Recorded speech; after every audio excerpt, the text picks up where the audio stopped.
Hello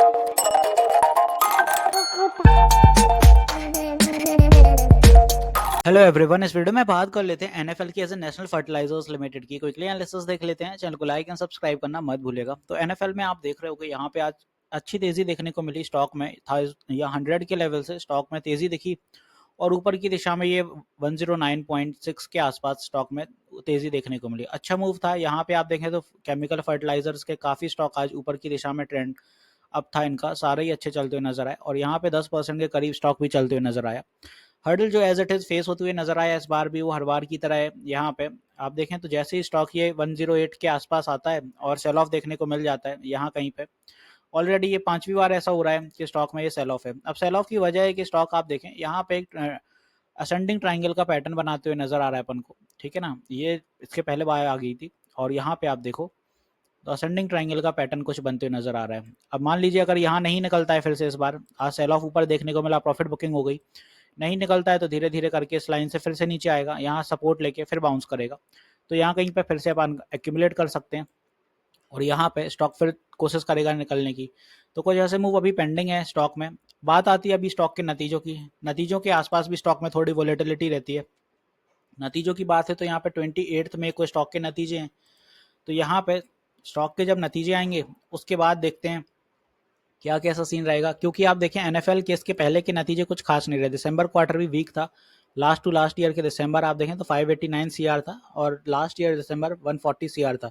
उसके 3 quarter consistent negative थे, इसीलिए स्टॉक में बड़ी मूव्स देखने को मिल नहीं रहे थे पहले भी और अभी भी। स्टॉक में थोड़े इन्वेस्टर्स असमंजस में है कि बड़ी पोटेंशियल डाली जाए या नहीं डाली जाए, क्योंकि स्टॉक में आप देखो इस लेवल से करेक्शन तो हो चुका है, 37% का करेक्शन रहा, बट यहाँ पे तेजी अभी पेंडिंग है। तो यहाँ पे अगर असेंडिंग ट्रायंगल की ये फॉर्मेशन नीचे आके अप होती है तो यहाँ पे काफ़ी उम्मीदें हैं फिर से असेंडिंग ट्रायंगल के कि ये ट्रायंगल यहाँ पर पैटर्न का ब्रेकआउट के बाद अच्छा चलेगा। अगर यहाँ रिवर्स फिर से आ रहा है, नहीं आता है तो फिर आप देखें मंडे को अपन को यहीं से तेजी देखने को मिल सकती है।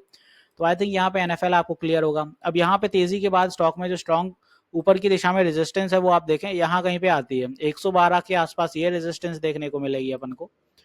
और इसके बाद अपन की जो बड़ी रेजिस्टेंस रहेगी वो रहेगी यहाँ पे 114 115। वेल बड़ी तेजी से तो नहीं जाएगा, थोड़ा स्लम्प कर करके जाएगा क्योंकि स्टॉक में कोई हैवी मूव्स देखने को नहीं मिल रहा है। वॉल्यूम पे आप देखें कुछ समय से बहुत वीक वॉल्यूम है। वॉल्यूम यहाँ पे बहुत हैवी था, ये रेंज थी वॉल्यूम की नवंबर से लेके फेब तक। उसके बाद अभी रेंज में देखें तो वॉल्यूम बहुत वीक है। आज जरूर हैवी वॉल्यूम रहा, ओवरऑल यहाँ पे 19 मिलियन का वॉल्यूम था, ठीक है आज का अच्छा है, बट हर रोज ये कहानी नहीं रहती है, एक दिन में कुछ फर्क भी नहीं पड़ता है। तो आई होप यहाँ पे क्लियर होगा कि स्टॉक कहाँ तक जा सकता है। बड़े मूव अपन को 115 के बाद ही देखने को मिलेंगे और अगर ये पैटर्न कंप्लीट करने आ रहा है तो मे भी फिर से आपको नीचे आ रहा है तो यहाँ कहीं फिर से पकड़िए 97 के आसपास। तो आई थिंक एनएफएल यहाँ पे मैंने क्लियर कर दिया है। ईएमएस की बात कर लें तो ईएमएस पे आप देखें स्ट्रॉन्ग सपोर्ट आज भी बनाया, यहाँ पे 20 डे और 50 डे का ईएमए सपोर्ट था, इसी से बाउंस देखने को मिला है।